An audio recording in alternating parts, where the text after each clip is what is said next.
Hello friends, কেমন আছো? আশা করছি তোমরা সকলে খুব ভালো আছো আর আমরাও খুব ভালো আছি। আমি আর আমার বর আজকে যাব রাসের মেলায়, দুজনেই যাব আর কি। বাবু যাচ্ছে না আমাদের সাথে, আমরা দুজনেই যাচ্ছি। বাবুকে নিয়ে যাইনি কারণ বাইকে প্রচণ্ড ঠান্ডা, বাইকে যাবো যেহেতু। আর যাচ্ছিলাম বিকালের দিকে এমনিতে শীতকালের বেলায় তো একটুকুই সন্ধে হয়ে যায়, তো আস্তে সন্ধে হয়ে যাবে আর বাবুর একটুকুই ঠান্ডা লাগে, তাই জন্য ওকে বাড়িতে মায়ের কাছে রেখে দিয়ে এসেছি। মেলায় গিয়ে কি কিনতে দিবে আমায়? কিছু কিনতে দিবেনি? কি গো, তাহলে মেলায় নিয়ে যাচ্ছ, কিছু কিনতে দিবেনি বলে? রাসের মেলাটা রোড থেকে একটু ভেতরের দিকে, তাই জন্য গাড়িটা সাইড করে রেখে আমি আমার বর যাচ্ছিলাম। হাঁটতে হাঁটতে চলে এসেছি গেটের কাছে। এটা দিয়ে ঢুকতে হয়, মানে এটা সামনের গেট আর কি, আর পেছনের গেটে বেরোতে হয়। এই সামনের গেটটা দিয়ে ঢুকতে হয়। আমি অনেকটা পেছনে রয়ে গেছি, আমার বর দেখো সামনে আমার জন্য দাঁড়িয়ে আছে। এই দেখো দাঁড়িয়ে। এবার একটু ভেতরের দিকে কি কি আছে দেখা যাক। ভেতরে ঠাকুর আছে আর আমার বর দেখো একাই চলে যাচ্ছে। ও যে এসেছে আমাকে নিয়ে, মানে বউকে নিয়ে এসেছে, একাই চলে যাচ্ছে, যেন কাউকে নিয়ে আসেনি, একাই চলে যাচ্ছে। তো ভেতরে ঠাকুর যা যা হয়েছে দেখা যাক কী কী হয়েছে এবার।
প্যান্ডেলের ভেতরে খুব সুন্দর সুন্দর ঠাকুর অটোমেটিক, মানে হাত পা নাড়াচ্ছে। আর দেখো মাঝখান থেকে ফুলের গাছ হয়েছে, খুব সুন্দর লাগছে। তো আমি এগিয়ে এগিয়ে যাচ্ছি, আরও দেখা যাক কী আছে। আমাদের তো একটা জিনিস বলতেই ভুলে গেছি, তোমরা ভিডিওই দেখলে যে ঠাকুরমশাই আমার কপালে চন্দনের ফোঁটা দিয়ে একটা তিলক পরালো। আমার তো ভীষণ ভালো লাগে ঠাকুর মণ্ডপে আসলে ঠাকুরের মশাইয়ের হাত দিয়ে আর কি চন্দনের ফোঁটার তিলক পরতে আমার ভীষণ ভালো লাগে। তোমাদের কার কার ভালো লাগে আমাকে কমেন্ট করে জানাও, যে আমারও ভালো লাগে পড়তে। তো আমি এবার প্যান্ডেলের ভিতরে একটা হেবি সুন্দর একটা মজার জিনিস দেখতে পেলাম। তো মজার জিনিসটা কি তোমরা দেখো, যে মজার জিনিসটা আসলে কি।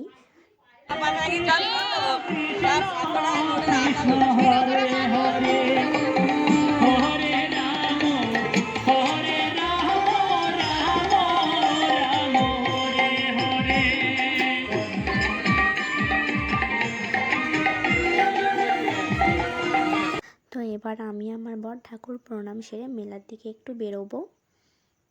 ভাল লাগে হাঁটতে তোর হাত ধরে, ভাবনা তোর আসে দিন রাত ধরে, এলোমেলো মনটাকে কি করে কে আর। বাচ্চাদের এই গাড়িগুলো দেখে খুব বাবুর কথা মনে হচ্ছিল, কিন্তু বাবুর গাড়ি চড়ার বয়স নয়, তাও মনে হচ্ছিল যেহেতু বাড়িতে ছিল। আর আমার বর বলছিল নাগরদোলায় ওঠার জন্য। আমি প্রচণ্ড ভয় করি নাগরদোলায় উঠতে, তাই দাঁড়িয়েই দেখছিলাম।